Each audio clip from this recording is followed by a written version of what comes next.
പിന്നെ മേലെപ്പറമ്പിലാണ് വീട് എന്ന് പറഞ്ഞ ജയറാമിൻ്റെ കരിയറിലെ എന്താ പറയുക വേറൊരു വഴിത്തിരിവായ ഒരു സിനിമയാണ് രാജസേനൻ ജയറാം കൂട്ടുകൾ. ജയറാം സിനിമ എന്ന് പറഞ്ഞാൽ ജയറാമിൻ്റെ കരിയറിൽ ഏറ്റവും വലിയൊരു പങ്ക് വഹിച്ചിട്ടുള്ള ഒരുപാട് സംവിധായകരുണ്ട്, സത്യൻ അന്തിക്കാടുണ്ട്, കമലുണ്ട് ഒക്കെ ഉണ്ടെങ്കിൽ കൂടി രാജസേനൻ എന്ന് പറയുന്നൊരു കൂട്ടുകെട്ട് അത് തന്നെയാണ്. എനിക്ക് തോന്നുന്നു 16ഓളം സിനിമകൾ അവർ ചെയ്തതിൽ ഒരു 10-13 സിനിമകളും സൂപ്പർ ഹിറ്റ് തന്നെയായിരുന്നു.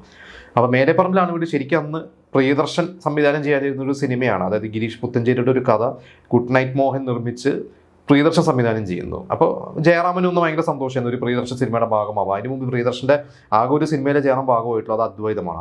അദ്വൈതത്തിൽ പക്ഷേ മോഹൻലാലാണ് നായകൻ. അതിനുശേഷം ജയറാം ഭയങ്കര പ്രതീക്ഷയോടുകൂടി ഇരുന്നാണ്. പക്ഷേ പ്രിയദർശൻ എന്തൊക്കെയോ കാരണങ്ങളോട് അത് ചെയ്തില്ല. പിന്നീടാണ് അത് മാറി മറിഞ്ഞ് വേറെ പ്രൊഡ്യൂസറായി വേറെ സംവിധായകനായ രാജസേനയിലേക്കൊക്കെ എത്തി. അങ്ങനെയാണ് അത് സംഭവിച്ചത്.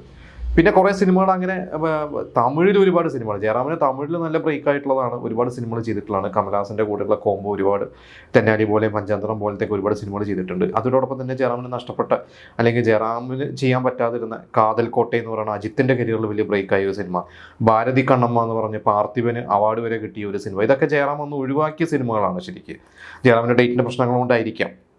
പിന്നെ എനിക്ക് തോന്നുന്നു കുറേ വർഷങ്ങൾ കഴിഞ്ഞ് കമ്മത്തൻ എന്നുള്ള സിനിമ ശരിക്കും അത് അനൗൺസ് ചെയ്യുമ്പോൾ മമ്മൂട്ടി ജയറാം വരുന്നു.